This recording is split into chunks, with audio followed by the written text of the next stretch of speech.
the challenges of fucking sobriety and trying to start something new and trying to rebuild our lives from nothing, ups and downs and emotions that I felt since getting sober. What I did felt it wasn't very intense. It was just kind of eh. No, it felt very intense for me, that's for sure. For a minute, it was masking my pain, but then it all came back uh, amplified. Yeah, the minute that the drugs aren't kicking in, then I would just go do some more. Yeah, I would do enough every single day to get into the uh, paranoia type, overthinking, picking myself apart. Not always literally, but sometimes literally. All right, so there definitely have been challenges with this creating a podcast thing. And the first thing we were trying to do this for is to, well, get ideas out there that we have bottled up inside, right? We're a little eccentric. Yeah, but that's what's crazy about it is as soon as the camera starts rolling, my mind goes blank. That is a first for me. I've never had my mind go blank before or feel like I can't say something. This feels really stifling and it feels really. It's been traumatic for me for sure this whole entire time starting this up. Um, I think it's important to challenge yourself at this point, and I know this is a challenge. well, yeah, I definitely feel like it's a challenge. I just didn't realize how big of a challenge it would be or what I'd be coming into. No, it sounded really easy because all we do is talk about this shit all the time. That is like the basis of our friendship is Well, I've never been able to.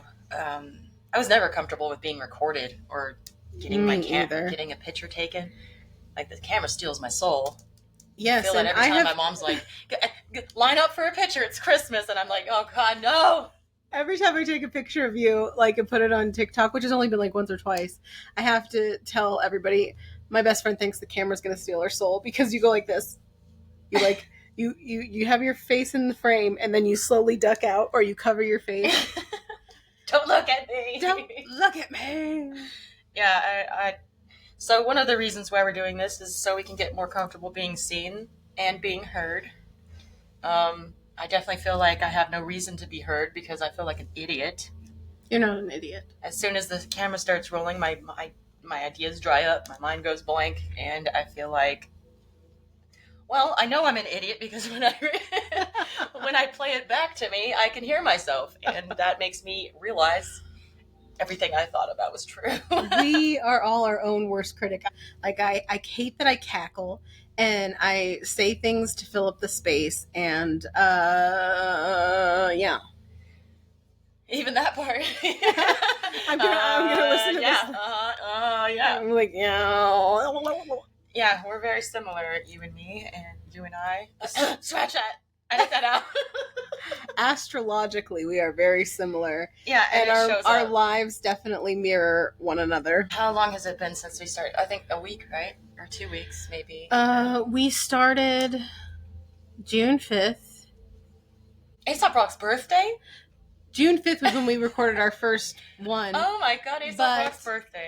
Shout out again to that. Every single episode we'll have a shout out. Daddy Castor came over, Buffalo came over on June 3rd and helped us figure all this out. Shout out. And I watched. And we were both very awkward and it was very scary to be recorded for the first time. Just like a little test record that we did. I was like, oh no. Oh God, make it go away, make it stop.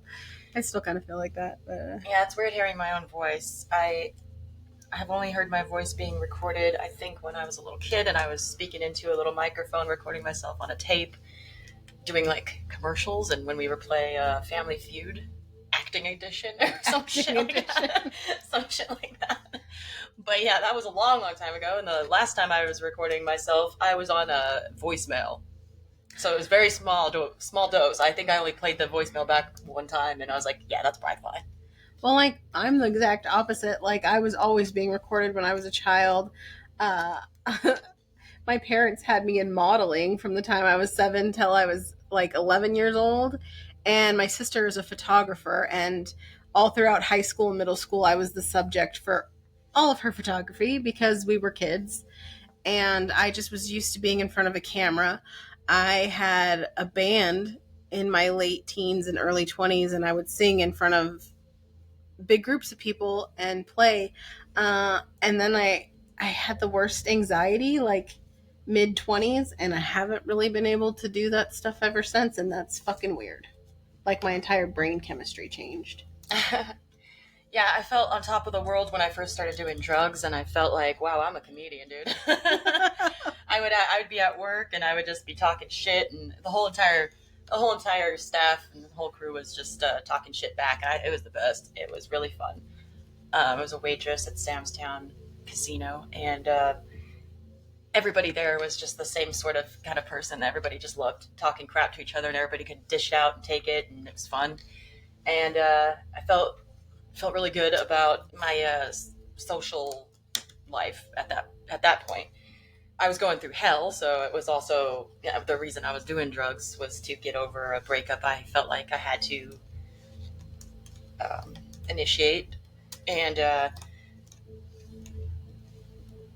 the years of doing the drugs that I used to feed like if I was embarrassed or whatever, I would feed into that. Like I would play that embarrassed. Like it'd feel great. Like it was a energy booster for me to feel the embarrassment of something. I would love that feeling, and I'd play into it. Like I would just thrive in that moment. It was really like a good energy for me, and then flipped around, and then slowly day by day, I would just get more and more hermit and stay in antisocial and just stay in my house and go out at night and do trash digging, sell things on eBay. I never have to talk to anybody in person necessarily. So I got more and more secluded and nervous to even be in public.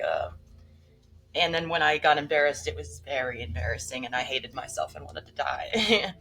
And got to the point where I felt like if I just killed myself in a trash can and threw myself out, no one had to clean me up or nothing like that. Like I got to that point. I was very That hurts emo. my heart. I got very emo there. That hurts my heart. Because I love you. I have always been on benzos of some kind. My doctor upped me to Xanax about 5 years ago because I had a panic attack so bad I landed myself in the hospital for like a week, and my body was falling apart. Anxiety's fucking crazy. And Xanax was the only thing that ever worked for me. And in 2024, I just was dealing with a lot of abuse, a lot of bullshit, a lot of pain. And so I went from taking 3 pills a day like I was supposed to taking about 16. And I was getting prescription drugs from friends. I was buying their entire script. I was spending probably maybe like $600 or $700 a month on Xanax. And I don't really know how I justified that. I just didn't want to feel anything anymore. Poor Cancer. Yeah, she's a Cancer sun of Cancer rising, so we both have the same sort of wafting of energies from the moon, just constantly up and down, ebb and flow, and it's an emotional roller coaster for sure. And then we also are like Cancer is like an empath, and that attracts the narcissist kind of relationship dynamic. Yes. So we both dealt with that in our lives. Well, I mean, I was dealing with abuse at home, physical, mental, all of it, and I didn't know how to get out. I didn't know what to do, so I just numbed myself, and I think I pretty much locked myself in the room for like a year, and I only came out to do things for my kid. I tried to participate in being a mother the best I could, but I was fucking failing at that. And after Christmas, I was like, this is the worst Christmas I've ever had, and I love Christmas. I know that's stupid, right? And I was Who doesn't like, love Christmas? I love the season. 'Tis the season. I love the cold. I love the sparkly nature of Christmas. And I was just like, wrote a poem about it. we should write a poem about Christmas. I wrote it about winter. Oh, you did? Yeah. I need to hear this. But that's when I decided to get sober because I was just so scared. I My insurance got canceled, and because my insurance was canceled, I couldn't get my prescriptions that month. And oddly enough, the other people I was getting prescriptions from as well, they were not able to get their prescriptions. So had the worst panic attacks of my life that week, and I decided this isn't working for me anymore. This shit is going to kill me. At this point, it's not even my anxiety. It's the fact that my brain is addicted to this chemical, is using it as a crutch to solve all of my problems and all of my anxieties. And me and Crystal were both going through a lot of the same shit at that time. And I don't know if the planets just aligned, but we ended up getting sober right around the same time. And then she moved in, so we've been going through like the same things, and it's really weird to be in front of each other and noticing our energies shifting at the same time. And kind of we've been on the same page with everything except for this podcast a little bit. She's been more amped for it. I've noticed how badly I've not been good at socializing or getting myself out there at all. I don't know if I'm amped. I think I'm pushing myself because that's what I do. I'm definitely not a quitter. I think that's like, and I'm not calling you a quitter. I'm saying it's like the Sagittarius in me or whatever. We both have Sagittarius moon too. Or yeah, we do. We're both Sagmoons. Maybe it's the Pisces in me needing to create to get this shit off my chest. I don't know what it is. Well, me being a Sun Gemini, I'm fucking full of ideas always, but what's crazy to me is that as soon as it starts recording, my mind goes blank, and I'm so not used to that. It doesn't sound. It sounds maybe good, but it's not weird. Good. It's so weird that you said that because I was listening to this thing last night about how mutable signs, which would be Gemini, Pisces, are great at creating ideas and coming up with ideas, but you need a cardinal sign to land the plane. Like, we're the directors of traffic. We're like, get over here, do this, we could even use probably a little bit of a fixed energy. I'm definitely not giving up on this at all, and that's why we're still doing it, but or that's why I'm still trying, but it's just brought up a lot of insecurities for me and a lot of different kind of tensions that I've been trying to get to the bottom of, and my dreams have been coming through and pretty loud and clear to show me that it's definitely, I'm feeling a certain way because I'm hitting something real deep here. But I want to explore that. That's where I'm at. I love that you're always down to do your shadow work. If something's bothering you, you want to explore it and you want to bring it to the surface, even if it's hard. Call me a troublemaker. Oh, that was perfect.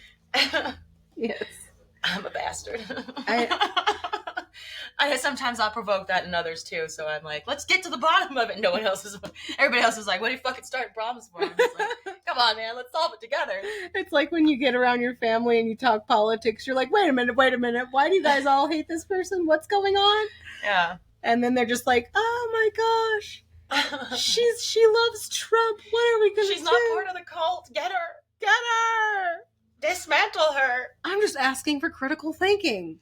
Yeah, I can't help but play devil's advocate with everything. So they think I'm a hardcore Trump supporter. My mom says that she thinks that I've gotten he's thrown me under the bus, and I've just willingly went there. And I'm like, I don't even care about Trump. The fact that they talk about Trump and think about Trump constantly, like, I don't have this guy in my mind. I thought he was cool. I mean, as far as presidents go, I think he's probably been the coolest. Like, I definitely think that he's kind of like the only hope that we've ever had, because he's just not part of the political sphere, and he was a businessman more so. So he's got companies here. It might be egotistical, but every president has got to be somewhat egotistical to be president. Anybody in a place of power, anybody who's made something of themselves, they're a little bit of a sociopath, I think. Yeah.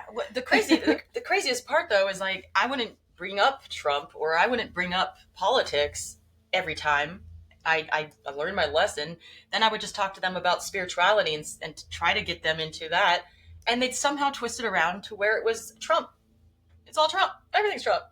It was nuts. And so I just don't really talk to them about anything that deep anymore.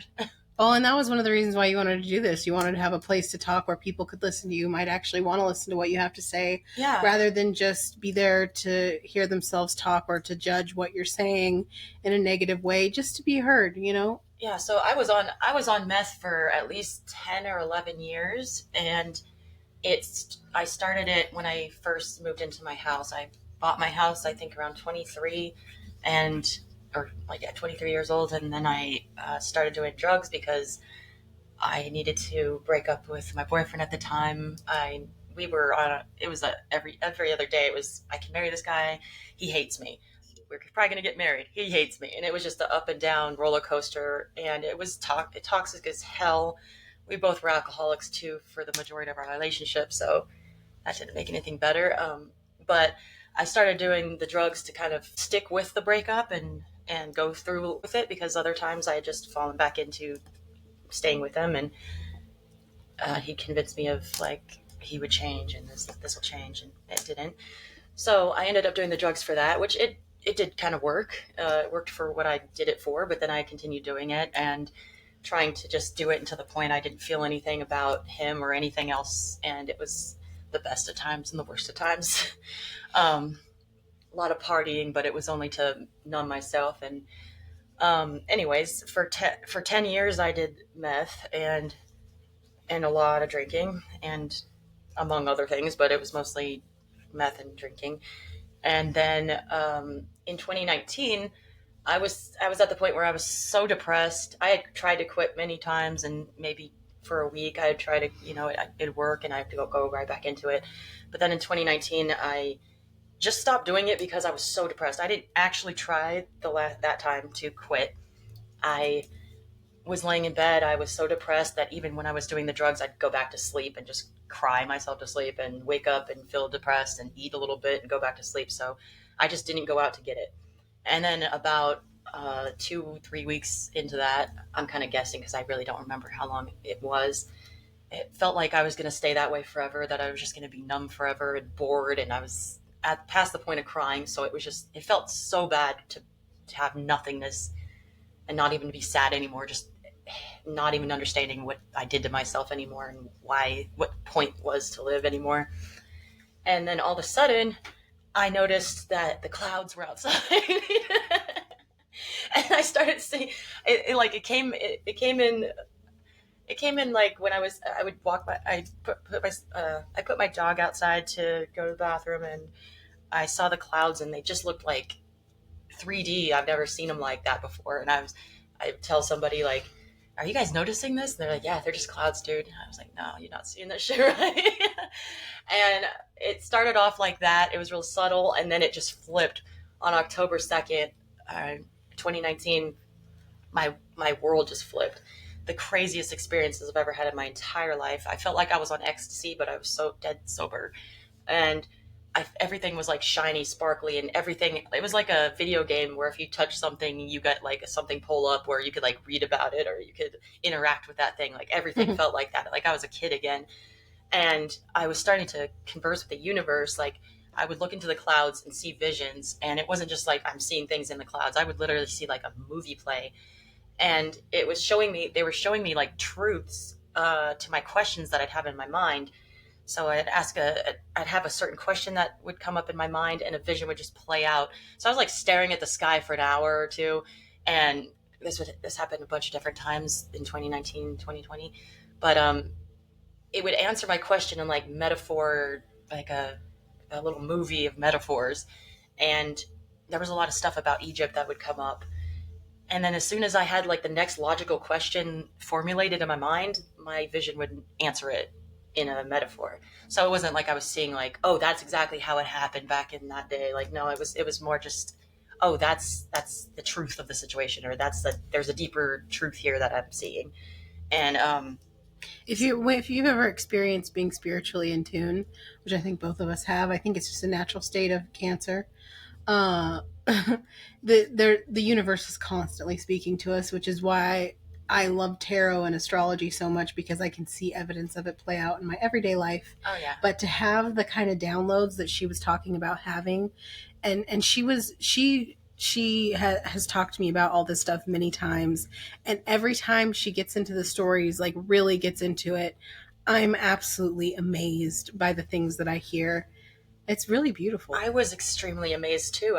I felt it felt crazy, but I felt like I was just tapping into this stream of divinity, like anybody can get onto at any point in time. Like I knew it's like a stream of consciousness that you can tap into at any point in time, and I knew that I just tapped into it at that time. That was just the time I tapped into it. I also believe that it had to do with coming off drugs, because I went so far down into deep depression that I went like so far back into the darkness that I like slingshotted myself into the light. Like it was overwhelming. The rubber band theory. Yeah, I So if you're was ever completely like, on the other side of it. if you're ever like so fucking in the hole in the darkness, just know like something good is Just coming. keep sitting there for a little longer, and Right. eventually it's going to pop you out on the other side. Sit with your pain.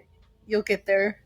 I think we've both been there. Yeah, and it's really sad though, because you've seen people go back into the darkness and never make it out because their rubber band breaks back there. And but there's so much potential. So the farther you go back into darkness, the further you can spring back out into light. And I never, I didn't think there was any hope for me. I really thought that was the end for me. That I would just be bored the rest of my life, and that my whole drug trip wasn't for anything at all, and it was a horrible idea and all this stuff. I thought I would never get off Xanax. I thought I was stuck there forever, and I thought if I tried to quit, it would kill me for sure.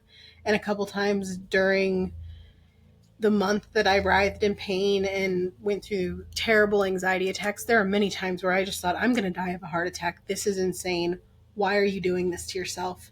Just stay on the medication, stay on the medication. But it just makes you sicker. It makes you more anxious. If you struggle with anxiety disorder, don't take the placebo. Don't take the drugs. So in 2019, at the end of it, I was having these visions. I was downloading all this information, and I was trying to get it through to my family.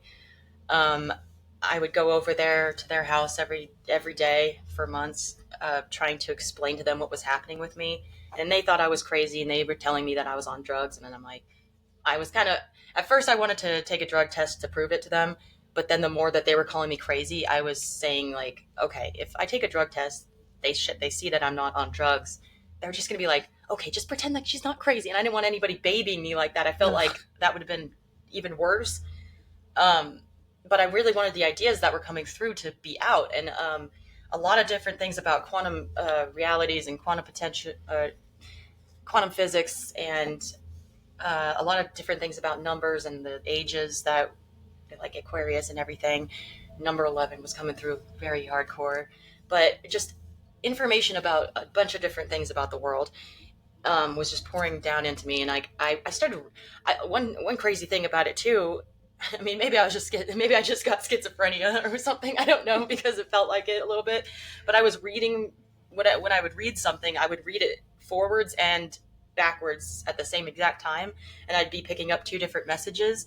Like, to explain that a little bit better, if I was reading the word, like a sentence, I'd read the sentence fully. But at the same time, each word I would break into, like, I'd read the middle of that word and then the rest of it, and then start at it was kind of like Pig Latin in a kind of in a way. It was like I chopped and screwed each word as I read it. So it was like reading it forwards and backwards at the same time.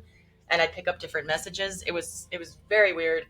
It hasn't happened since. And I since went on. So I couldn't get my family on board with, I just wanted them to listen to me. Like I had, there was a feeling of, this isn't going to last forever.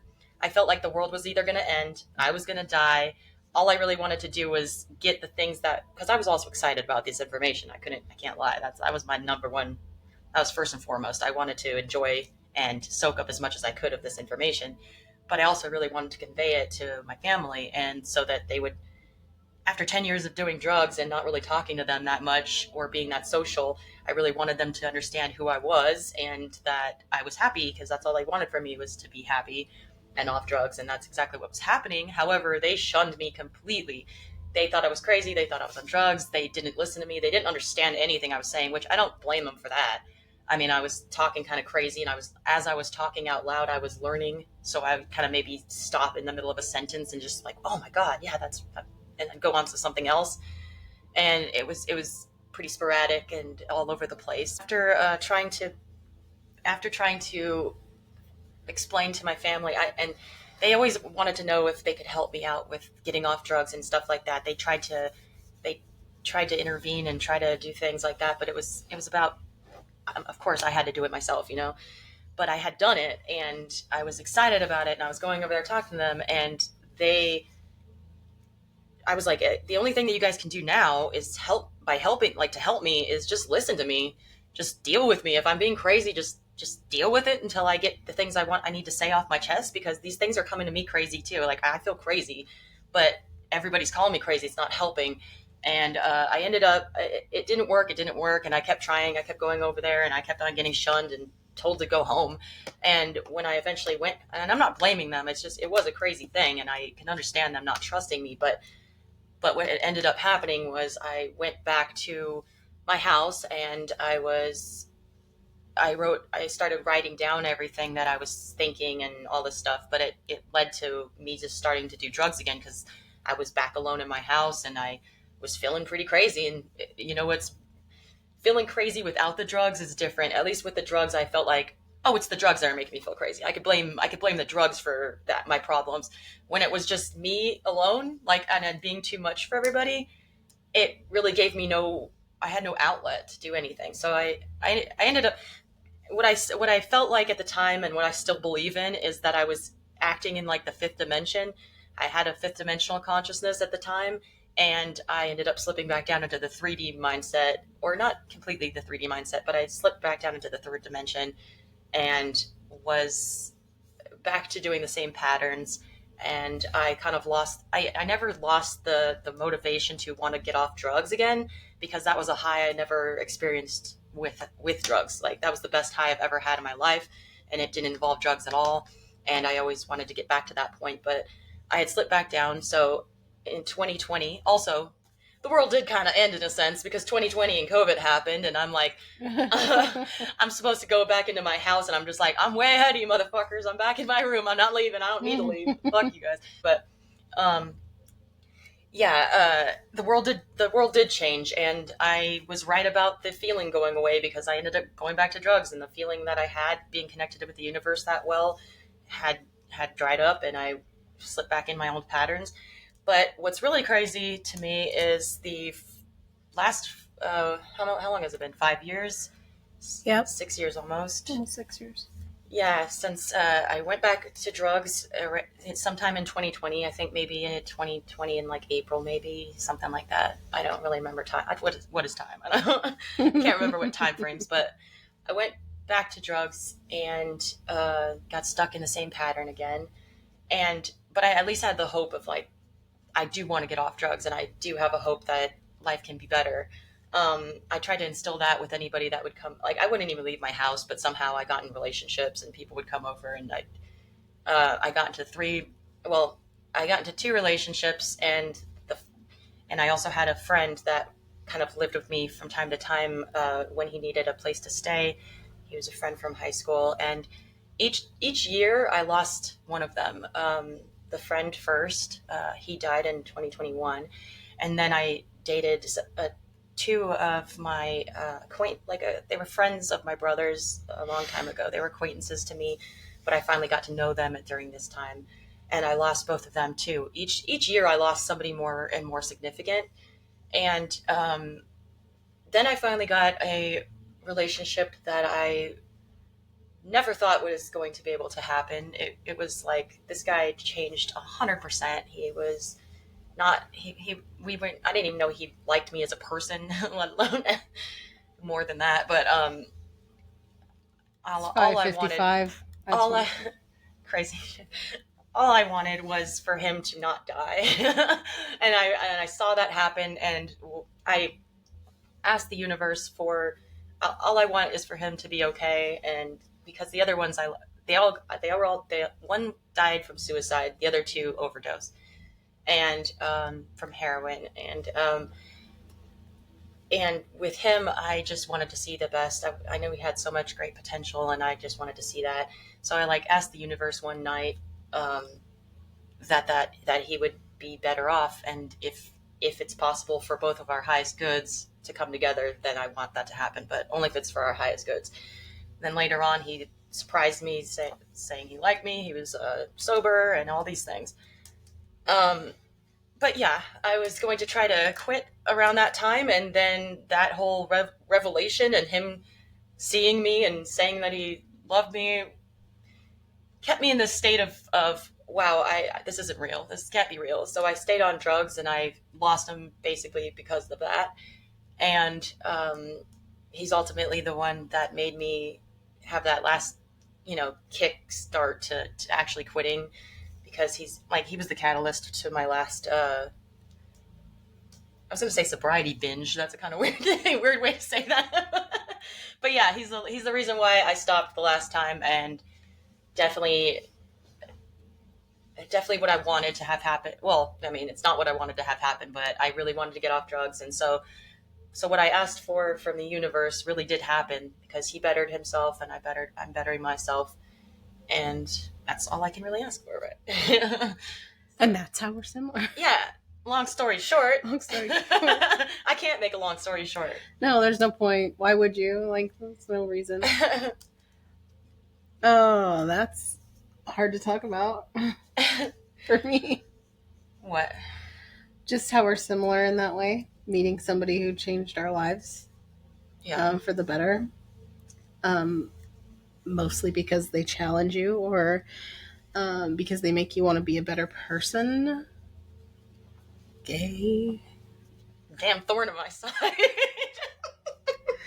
Just kidding. No, you make him a thorn. Oh, yeah.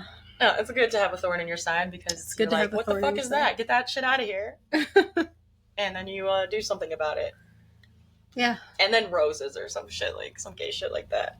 I don't know what I'm saying. We could cut this out. No, we don't. We can always just cut everything out. You don't have to cut anything except for the parts that you want cut out, but I think it's mostly really good. So yeah, another reason with this 2019 time where I was connected to the universe, I'm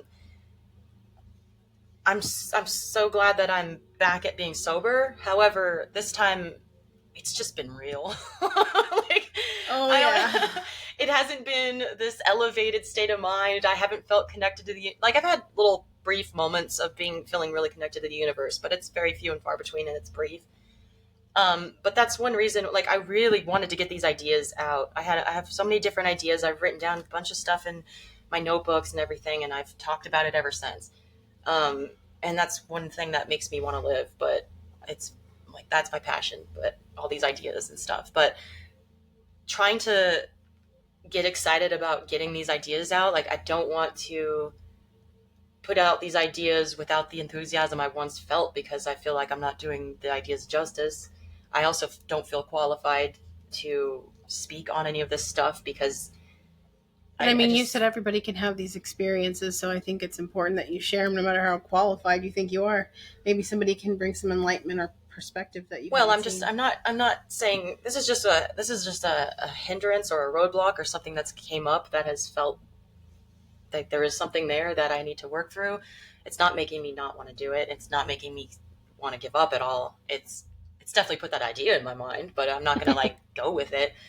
It's just that, that's one of the challenges that I've had is feeling like there was a time that I felt very connected to these ideas, and I felt super excited about sharing them. And I felt like it was very important to share a lot of them. But now so much time has passed where I feel kind of further from the ideas and the excitement I felt. And it's not all the time. It's mostly just when we start recording, it just, my mind goes blank, and I kind of feel like, well, where's the excitement? Where's the passion at? And it's hard to find it when I'm being recorded, I guess. Just hearing my voice is just painful. Yeah, sometimes I actually have a harder time with being seen on camera, because I don't like the way I look anymore. And I'm working on that. Not just feeling better about myself, but working on my body and working on my health and liking the person that I see in front of me. Because you know it's funny. It's funny when you're on drugs. You're like, that's good, but then you see it later and you're like, no, it's not. No, it's not. No, it's not. Why were you thinking this was good? Why would you idle here, bitch? Because that is not cute. Not at all. One thing I do want to say too is that feeling like I was in the fifth dimensional awareness in 2019. The real one thing about the 5D, or just the number 5 in general, is it's about change, and it's about not being attached to anything, because there's always change. There's always something you have to let go of. Nothing can really come with you. And I learned that experience, like I learned that through the experiences of letting go of these 3 people that died each year. And then it's been 5 years. Like it's crazy, because 5 years, and now I'm doing it again, but this time I'm doing it from more of a grounded state of mind. And so I can't just jump completely into the 5D, because I still have a fucking body. As much as I'd love to do that, I can't do that yet until I die. I'm just waiting for that. So the feeling like I didn't actually, because what I was trying to do in 2019 was to bring my family up to speed with what I was going through, or at least understand me. And I really wanted to connect with somebody during this exciting time of my life. And I was very excited and happy, and I was off drugs. I was feeling great, and I was so connected with the universe. I wanted to share that with somebody, but everybody, well, my family is what I tried to do that with, but it didn't work out. So I really had to learn I really had to learn the experience of letting go. And I really had to understand that no matter how hard you try to bring someone to your level, you can't do that without their participation or their willingness. Right. And I was just hoping that they'd be willing. My mom was willing. My mom actually listened to me, and she didn't understand what the hell I was saying, but she at least listened to me, and she was kind of trying. I think that's where unconditional love comes from, and like really learning unconditional love. Like maybe the people you love in your life will never love you back the way you need them to, but at least you can just show up as your authentic self and love them anyway. Love them no matter what. Yeah, and I didn't lose any love for any of them. It made me actually long for a deeper kind of connection, though. But you have to meet somebody where they're at, and if they're not if they don't understand what you're talking about, you don't have to force them to do it. No. I just really wanted somebody to share it with, or understand what I was going through, because it felt crazy to me. But yeah, from the 5 years that there's been a lot of crazy stuff happening this last 5 years, but I think the whole idea was that I had to actually go through lessons of letting go, and that I can't hold on to anything. And the more I try to change somebody's opinion of something or try to enlighten them, it kind of just goes the opposite direction. And they have to either be asking me or willing to listen. I can't try to force them to be in a good state of mind, or I can't change their ideas for them. They have to do it themselves. And sometimes people are going to think you're crazy, and in your heart, you know that you might not be able to express it as eloquently as you'd like, but that doesn't mean that you're crazy. I think that the universe has its own way of proving things to you. Yeah, and everybody's crazy in their own way. That's for sure. And I know that what I was experiencing was feeling crazy. I just know that the ideas that were coming to my mind weren't all just dumb or bullshit. I learned so much during that point of time, during that period. And I've learned so much more since. And I really do look at that time of my life like it was kind of like the highest moment I've ever had in my life, because I felt connected with the universe. I felt like no matter what happened to me then, I would be fine, because I made it through the other side. I felt connected to everything and everyone, and all the stories were just rushing to me. I felt like I was one with the universe. I didn't feel. And I think that's a good way to describe the fifth dimension. We can't go to the fifth dimension as we are right now, because we have bodies that are weighing us down. However, you can go to the fifth dimension as in a state of mind, and you can live in the fifth dimensional awareness, and it's beautiful, and you feel connected to everything, and you feel like you're okay if something leaves you. You're okay if you have to leave something, and it's all for a higher good. And you know that thing is just not the right thing for you, or you had your good moments with that thing and it's just expired now, and you feel like you can let things go, and because that's what you have to do is just be adaptable to change. I think it's important that you keep those ideals and feelings with you. It's not always important that people have the same awareness as you, but you've shared it, you put it out there, and we're going to do that here. But it's more important that you take back what you needed from all of that. Okay, what else we got on the chopping block? Oh, we didn't write too much other things down. So, in the last week, we've really been trying to come up with ideas, but I may be the more like, I don't know how you put it, like I'm one who's more excited or whatever. I'm very excited about this. It's just that when I as soon as I get to the point of hitting record, I just don't feel the same. Like I feel pretty decent at the moment, but it's really scary for me to like be recorded. I guess I don't. It's just that I'm changeable, so I know that my opinions can change in a moment, and it's not that I don't hold the same opinion. It's just that I don't like. I'm scared that somebody's gonna hear me say something, and that's gonna be their thought of me. Like that's definitely her. She's never gonna change her mind about that, because my mind, I flow with all ideas. Like if I say something, it doesn't mean that I don't feel the entirely opposite way at the same time. I'm just not saying that. So I don't want to be like solidified into one way of thinking. Like I don't want anybody to think that I'm a one trick pony. I want like I don't have all the time in the world to just sit here and tell everybody this side of me and then the opposite opposing side, because all of the things in between are true as well. I I'm saying one thing, and when it's concrete in on the internet or something, it's really, you can't change that at that point. So I'm kind of scared of having my ideas just solidified, because my ideas are always flowing, and it's like I don't want to be looked at like I only have this one opinion, and I can only share one opinion at a time. So I think it's underestimated, like how hard it is to do this. Like last night, I was sitting there writing down ideas, and I fell asleep just writing in my little notebook, and then I got woken up almost like 20 minutes later. There was like a knock at the door, and it's the middle of the night. It's like 4 a.m. And I'm like, what the fuck is it? What could it be? And the knock was so loud. It was like there was like a demolition man at the door, just like RoboCop. Blah, blah, blah, blah. And it was the police. And I was wearing I was wearing a top that was very low cut. And this cop was telling me about how somebody got robbed across the street. And he kept looking down at my chest. He kept looking down. And I'm like, what the fuck is this guy looking at? And I look down at my chest, and my whole left tit is pretty much exposed. And I'm like, great. I close that up, and I go back to it, and I see my notebook sitting there, and I'm like, a lot of weird things. Like it's just weird. It's almost like the universe was like, wake back up, bitch. You got some work to do. nothing's safe. Hide your kids. Hide your wife. No, they took a safe next door or some shit like that. 3 people. Yeah, and that was really weird that night. Is Nothing's safe. Me and Crystal were trying to film, and we were trying to record. We're feeling really uninspired, and her motion detector goes off outside of her sliding door in her room, and her door is open at the time, and I was really scared. I'm like, oh, there's somebody out there. And she's like, what?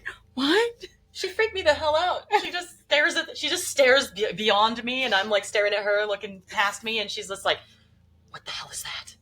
What is that? And I'm like, what the hell? Is it a spider or something? What is it? She goes to a spider, but it's funny that right around that time, people were getting their house broken into across the street.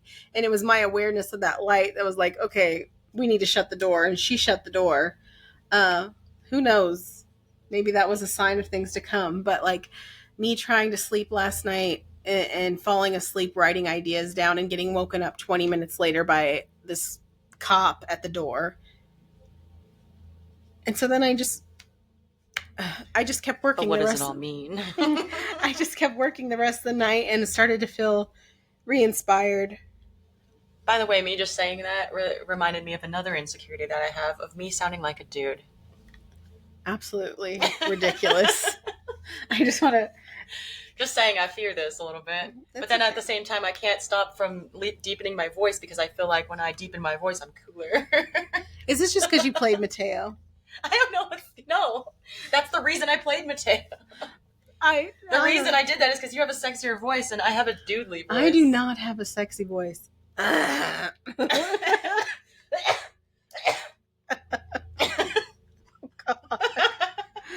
It stays where it stays. It's not going. This is who we are, god damn it. Oh, unfortunately. This is who we are. I'm surprised yesterday we just didn't sit on here and cry. I've been feeling like crying so much lately. And I think it's sobriety. I don't have anything to numb my pain anymore. I feel I've cried a couple times this week. And they were... I thought it was going to help me because usually that does help me, but I feel like it just sunk me a little bit deeper. But maybe I'm just not at the root yet. Or no, I think I got to the root. I think I'm kind of coming out of it now, but crying definitely helps. I'm not going to say it doesn't. This guy sent me a dick pic. Hold on. All right. No. All right, let's go. Whatever. I had just broken up with Jeremiah and my ex-boyfriend who was crazy. And I was just trying to put my foot out there, stick my toe in the water. And I was talking to this guy and he was really nice. And he sends me a dick pic out of the blue, like, of course, unsolicited. And I was trying to drive home and I couldn't stop crying because I was like...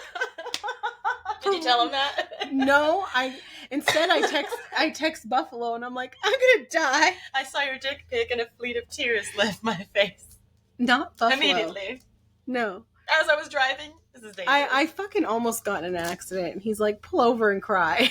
Pull over, whip it out. Pull it over and cry. Look at the dick. Just look at it. Look at it. Oh my god, it was so bad. And I think I was sad just because, like, why does it have to go right to sex every time? Well, I think that's what a dating site is for. So I think that's what they're for. Where you fucked up. I think that's where I fucked up. I thought it was because you wanted to meet somebody and, like, build something or something. I mean, there's that, so that I don't know. Are there people like that on dating sites? I don't know. I don't like dating sites. I don't know. I've never done the dating site thing. Every person that I've ever fallen in love with or ended up in a relationship with, it was completely at random, and it was like it was just supposed to happen. Yeah, I think that's the way it's supposed to happen. And I think that's the way it's supposed to happen. Unless you're just asking for a dick pic at that point. I guess apparently that's how. And it was just the most tiniest little petite wiener. Why would they do? And I was like, why would you lead with that, bro? Like, this is clearly this is not your defining characteristic. It's pointing to his North Star. He doesn't know where else he's going. Oh, if it wasn't for that pointing to his North Star, he wouldn't know where to go. It was so tiny it made me cry. Was that it? I think that was part of it, honestly. Well, you should definitely text him back and tell him that. Be honest. No, I'm not talking to that fucking weirdo. Talk to his dick. And there's been guys that I've been like, well, there's only been one that I've been like, please, can I have a dick pic? Please? And he would never. You can look at this dick in person.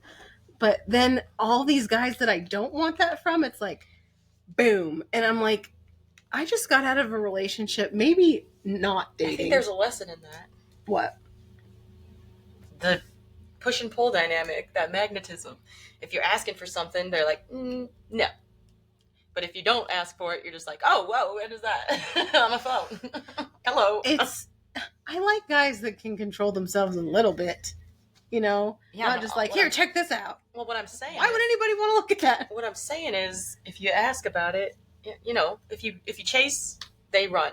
If you run, they chase. So if you're like not asking for it, they're going to give it to you. But here's my thing about that. That's the beauty of life, isn't it? If I'm running from a guy, if I don't want to talk to him, if I'm running from him, I don't want it. I really don't. I don't want it. I know. But you have to fake it and run from the person you do love. That's what they keep telling me. Fake it and run. You just have to fake it and run away from the person. I don't want your wiener. You left love in the fire swamp. Just ditch him. Boo, you had true love in the fire swamp and you knew it. Boo. Oh, God. Boo. The queen of putrid and filth. Boo. Oh, Princess Bride. Oh, Princess Bride. I can't do it. Whiskey. If I'm not into you, I'm just like, that's when I'm running. Like, I immediately block that guy. Well, I know, but what you gotta do is turn around for the. I mean, no, don't turn around. Keep running, especially from the ones you love. Run from true love. Run. And when they chase you, and then when they're unsuspecting you, that's when you turn around and you're like, "Gotcha, bitch! Gotcha, bitch!" Oh, so deceitful. Yeah, it's fucking. You know what? I'm stupid. I don't get it anymore. Any man that I've ever been in love with, they wouldn't believe me if I was like, no. They would be like, yeah, right. Stop it. I don't want. I've been called out by name when I tried this.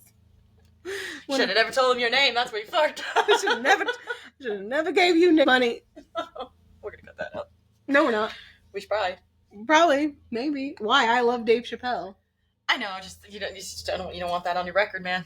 You don't want you don't want that on your record.